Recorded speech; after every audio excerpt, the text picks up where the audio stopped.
Magandang buhay, this is Mama Rose wishing you a Merry Christmas and a Happy New Year. Ayan, let's go. Please watch my video. For today's video, ipapakita natin ang isang order sa ating shop ng Arly Diaz Soundbox Maker. Ayan, ipapakita natin kung paano nabuo ang apat na pieces na full dual full range 15 di 15 po siya guys, at loaded siya ng ng speaker.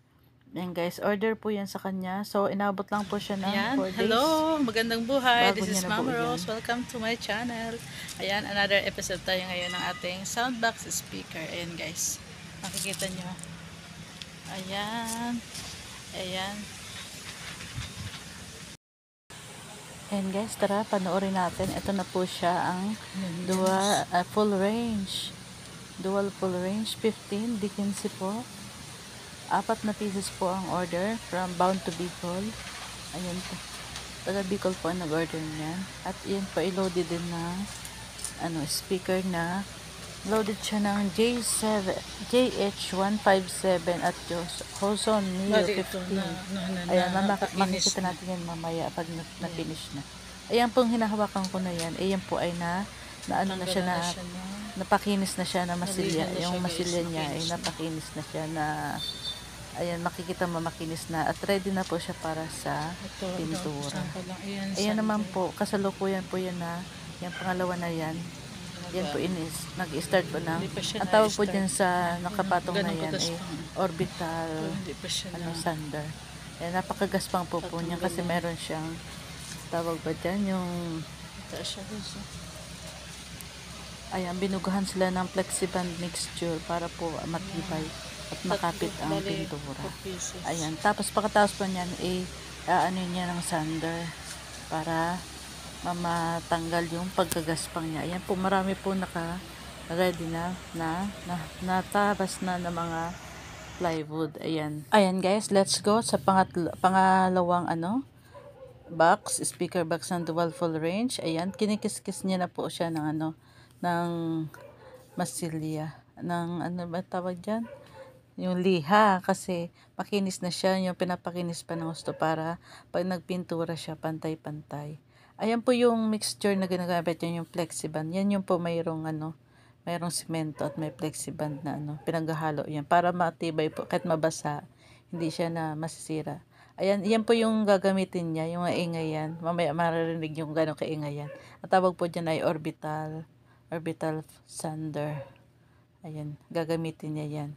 Papahigain niya muna kasi uunahin niya sa ilalim. Ayan, pangalawa na siya. Ang hassle lang din guys kasi naalikabot. Yun yung semento na.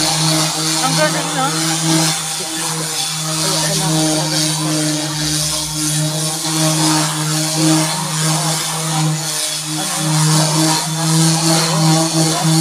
alam mo naman, pero malikabot na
Ayan guys, good news na tayo guys. Tapos na mapinturahan yung ating dual full range 15 di 15. Ayan, binibilid na po siya sa R1 kasi ang ginamit na ginamit na ano dyan, pintura is enamel. So, kailangan talaga, makapal kasi yan, kailangan talaga mainit siya, maibilad. Ayan.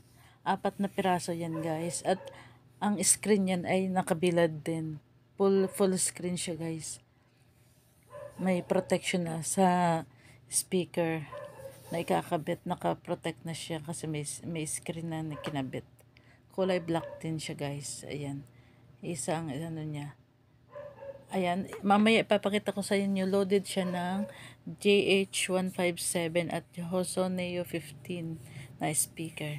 Ayan guys, buti ka mo mainit ang panahon noon. Kasi nagmamadali na yung may-ari niyan, kailangan na ipa-deliver sa Bicol. Ayan guys.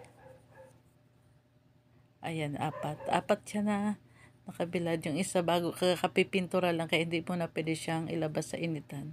Kasi nagpuputok-putok daw. Kaya maya-maya pa yan ibibilad. Ayan yes. Minano-mano lang yung pinturahan. Ayan guys, presenting ang dual full range Dickinson 15. Loaded na siya guys ng JH157 plus Hoson 15, Neo 15.